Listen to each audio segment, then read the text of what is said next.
Best varicose wines చికిత్సనే పొందండి. నొప్పి లేని చికిత్స కోసం సంప్రదించండి ఎబిస్ హాస్పిటల్.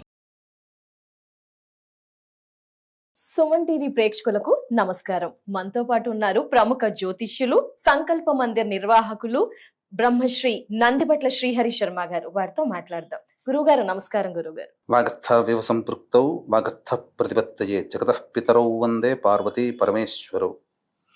ఆదిత్యాయ చ సోమాయ మంగళాయ బుధాయ చ గురు శుక్ర శనిభ్యశ్చ రాహవే కేతవే నమః. శృంగేరి జగద్గురు పీఠాధిపతులకి, కంచి పీఠాధిపతులకి నమస్కారములు తెలియజేసుకుంటూ కార్యక్రమాన్ని ప్రారంభిద్దాం. గురుగారు, మార్గశిర అమావాస్య రాబోతుంది గురువుగారు. ఆ రోజుకి కూడా ఎంతో ప్రాధాన్యత ఉంటుంది అంటారు. మరి ఆ రోజు మనలో చాలా మంది రకరకాల సమస్యలు, ఉద్యోగపరంగా డెవలప్ అవ్వాలి అనుకుంటారు. వైఫ్ అండ్ హస్బెండ్ కి ఇష్యూస్ ఉంటాయి గురువుగారు. లైక్ ఇంకా చెప్పాలంటే వాళ్ళంతా కూడా హ్యాపీగా ఉండాలంటే ఆ రోజున ఎలాంటి పద్ధతులు, నియమాలు పాటిస్తే వారికి అంతా మంచి జరుగుతుంది తెలియజేస్తారా గురు? మార్గశిర అమావాస్య అంటే ఏ అమావాస్యకి లేనటువంటి విశిష్టత ఈ మార్గశిర మాసంలో వచ్చే అమావాస్యకు ఉంది. కారణం ఏంటంటే శ్రీకృష్ణ భగవానుల వారు కూడా ఈ మార్గశిర మాసాన్ని మాసానా మార్గశీర్షోహం, నేనే ఈ మార్గశిర మాసాన్ని అని అన్నాడు. కాబట్టి ఈ మార్గశిర మాసం అంతా కూడా విష్ణువుని ఆరాధన చేయాలి. అంతేకాకుండా విష్ణు పత్ని అయినటువంటి లక్ష్మీ అమ్మవారికి సంబంధించినటువంటి దశమహావిద్యల్లో 10వ అవతారము కమలాత్మికాదేవి జన్మించిన రోజు ఈ రోజు.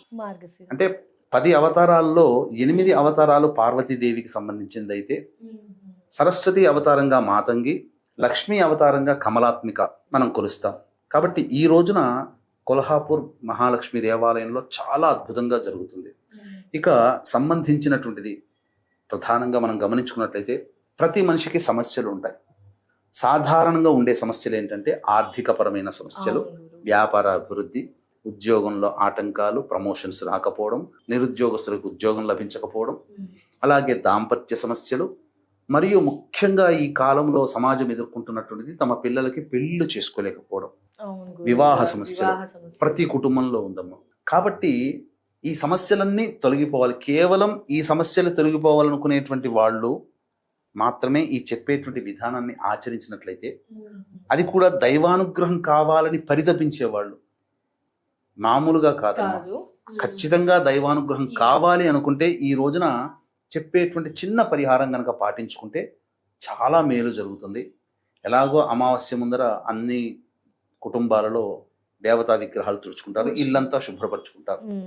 ప్రత్యేకంగా ఈ మార్గశిర మాసానికి సంపూర్ణముగా ఇల్లంతా కూడా బూజు అనేది, మట్టి అనేది లేకుండా ముందు రోజే కడుక్కోవాలి.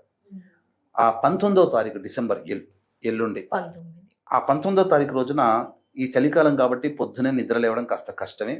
అంటే 4:30-5 లేచి కాలకృత్యాదులన్నీ తీర్చుకొని ఇంట్లో ఆల్రెడీ ముందు రోజే ఇల్లంతా శుభ్రపరచుకుంటారు కాబట్టి, బూజు దులుపుకుంటారు కాబట్టి, ఒక మంచి బకెట్ నీళ్ళల్లో మొట్టమొదటిగా ఈ గళ్ళ ఉప్పు, తర్వాత ఇలాచి, తర్వాత పచ్చకర్పూరము, పసుపు, కుంకుమ, ఘృతము అంటే మన ఆవు పంచకం, అలా గోపంచకం, తర్వాత కుంకుమ పువ్వు, జాజికాయ, జాపత్రి, ఇలాంటి సుగంధ ద్రవ్యాలు వేసి ఒక పావు గంట సేపు అలా ఉంచితే అందులో ఉన్న సారమంతా నీటిలో చేరుకుంటుంది. తర్వాత గళ్ళ ఉప్పు కూడా వేస్తాం కాబట్టి ఇదంతా కూడా ఇల్లంతా కూడాను పొడి బట్టను నాంచి ఇల్లంతా తుడిచేసుకొని, పూజా మందిరం కూడా తుడిచేసుకుంటే అప్పుడు ఇల్లంతా శుభ్రత, పవిత్రత, అంటే నెగిటివ్ ఎనర్జీ ఫస్ట్ వెళ్ళిపోతుంది. ఎందుకంటే ఈ లక్ష్మీ అమ్మవారు మహాసున్నితమైన దేవత, చంచల, అంటే ఒక చోట స్థిరంగా ఉండదు, పవిత్రత ఉంటేనే ఉంటుంది. ఎత్ర శుచి తత్ర దేవతాః. కాబట్టి ఈ పవిత్రత రావడం కోసం ఇదంతా చేసిన తర్వాత ఇంట్లో గుగ్గిలము, సాంబ్రాణి, ధూపం వేసేస్తే ఆ ఇంటికి అంటుకున్నటువంటి నెగిటివ్ ఎనర్జీ అంతా కూడా వెళ్ళిపోతుంది. తద్వారా దేవతాశక్తి పూజ చేస్తాం కదా, అప్పుడు దేవతాశక్తి వస్తుంది. ఇంట్లో చక్కగా ఆవు నేతిలో వెలిగించినటువంటి దీపారాధన, ఆవు నేతితో దీపారాధన చేయాలి. తర్వాత చాలా మంది చేసేటువంటి తప్పు ఏంటంటే లక్ష్మి అంటే లక్ష్మీ అమ్మవారి ఫోటోనే పెడతారు. కానీ ఇప్పుడు ఉన్నారు, లక్ష్మీ అమ్మవారితో పాటు విష్ణు ఉన్నటువంటి చిత్రపటము లేదా విగ్రహానికే పూజ చేయాలి. ఇప్పుడు మీరున్నారమ్మా, మీ ఇంట్లో మీకు తెలిసిన ఫ్రెండ్స్ వస్తారు, బొట్టు పెట్టి మా ఇంట్లో గృహప్రవేశం అని అంటారు, పక్కన మీ వారు ఉంటారు, మీకు చెప్తే మీరు వెళ్తారా? మా వారికి అవును. చెప్పకుండా వెళ్ళాం కదా, వారికి కూడా ఖచ్చితంగా చెప్తే చెప్పాలి. మీ బాగుంటుంది. ఇద్దరు దంపతులు రండి అని అంటేనే ఖచ్చితంగా వస్తారు. మరి అమ్మవారు అవును. కూడా విష్ణువుని స్మరించకుండా, విష్ణువుని పూజ చేయకుండా నన్ను ఒక్కళ్ళనే పూజ చేస్తేనే నా ఇంట్లో ఎందుకు ఉంటాను? శుక్రవారం అమ్మవారు కూడా కదా. అడుగుతుంది. కాబట్టి విష్ణుతో సమేతమైనటువంటి లక్ష్మీ అమ్మవారిని ఆ రోజు ఆరాధన చేయాలి. ఖచ్చితంగా. ఆవు నేతితో దీపారాధన చేయగానే లక్ష్మీ సహస్రనామ పారాయణము, విష్ణు సహస్రనామ పారాయణము, లక్ష్మీ విగ్రహానికి లేదా శ్రీచక్రానికి పంచామృతాలతో అభిషేకం చేయాలి, అర్చన చేయాలి. లక్ష్మీ అష్టోత్తరం, విష్ణు అష్టోత్తరంతో అర్చన చేయాలి ఆ రోజంతా. చేసిన తర్వాత బెల్లం పాయసం నైవేద్యంగా పెట్టాలి. ఇది కూడా లేకపోయినా ఇంకా ముఖ్యంగా ఈ పెసర్లతో ఉంటాయి కదమ్మా, ఈ పెసర్లతో చేసే పాయసం కూడా ఉంటుంది. అవును గురువు. ఆ పెసర్లతో చేసిన పాయసం పెట్టాలి. ఎందుకు అనంటే ఆ రోజు అమావాస్య శుక్రవారం అవ్వడం చాలా విశేషం. అమావాస్య శుక్రవారం వస్తుంది గురుగారు. పైపెచ్చు జ్యేష్ఠ నక్షత్రం కూడా ఉంది. జ్యేష్ఠ నక్షత్రం. ఆ జ్యేష్ఠ నక్షత్రం నేను సిన్సియర్ గా చెప్తున్నాను, 110 సంవత్సరాలకు సంబంధించినటువంటి ఈ యొక్క విషయాలన్నీ కూడా రీసెర్చ్ చేస్తే శుక్రవారము, మార్గశిర మాసము అమావాస్య, శుక్రవారము, జ్యేష్ఠ నక్షత్రం కలిసి వచ్చినటువంటిది 2050 వరకు కూడా చూస్తే 5 సార్లు మాత్రమే వచ్చింది. ఎప్పటి నుంచి? 1940 నుంచి 2050 వరకు 5 సార్లు మాత్రమే వచ్చింది. ఇది 4వసారి. 2050 ఇప్పటి నుంచి 2050 మరో 25 సంవత్సరాల్లో ఒక్కసారి వస్తుంది. కాబట్టి చాలా విశేషం అన్నమాట. కాబట్టి ఎందుకు పెసలను అంటే జ్యేష్ఠ నక్షత్రానికి అధిపతి బుధుడు కాబట్టి పెసలతో చేసిన పాయసం, శుక్రవారం లక్ష్మీ అమ్మవారు కాబట్టి బెల్లంతో చేసినటువంటి పాయసం, ఇవి కలిపి చేసి పాయసాన్ని నైవేద్యంగా పెడితే అమ్మవారు చాలా సంతోషిస్తుంది. దీన్ని దృష్టిలో పెట్టుకునే మన పీఠమాధ్వర్యంలో ఈ యొక్క సంబంధించినటువంటి మార్గశిర అమావాస్య సందర్భంగా దశమహావిద్యల్లో కమలార్పిక అని చెప్పాం కదా, కమలార్పిక అమ్మవారి యొక్క హోమము, ప్రత్యంగిరా హోమము, బగళాముఖి హోమము, రాజశ్యామల, వారాహి హోమాలు, అలాగే ఈ రోజున మనం చెప్పుకునేటువంటి వివాహ, దాంపత్య సమస్యల, ఉద్యోగము, వ్యాపారాభివృద్ధికి కూడా హోమాది కార్యక్రమాలు జరిపించడం జరుగుతుంది. కాబట్టి వీక్షించేటువంటి ప్రేక్షకులు స్క్రీన్ పై కనిపిస్తున్న నెంబర్కి కాంటాక్ట్ చేసి మీ గోత్రనామాదులు నమోదు చేసుకోవచ్చు. ఈ కార్యక్రమంలో నమోదు చేసుకున్నటువంటి వాళ్ళకి విష్ణువు సదా ధరించే వైజయంతి మాలని పూజ చేసి ఇవ్వడం జరుగుతుంది. ఇది విశేషం. ఇక ఆ రోజంతా వీలైతే ఉపవాసం ఉంటే మంచిది. ఎందుకంటే శుక్రవారం అమావాస్య కాబట్టి ఆ రోజున మద్యపానము, ధూమపానము, మాంసాహారము, దాంపత్యము పనికిరాదు.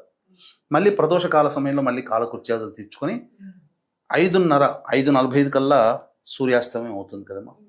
5:30 కల్లా ఇంట్లో మళ్ళీ దీపారాధన చేసి విష్ణు సహస్రనామం, లలితా సహస్రనామ పారాయణం చేసి తర్వాత చంద్రుడు కూడా ఉంటాడు, చుక్కలు ఉంటాయి.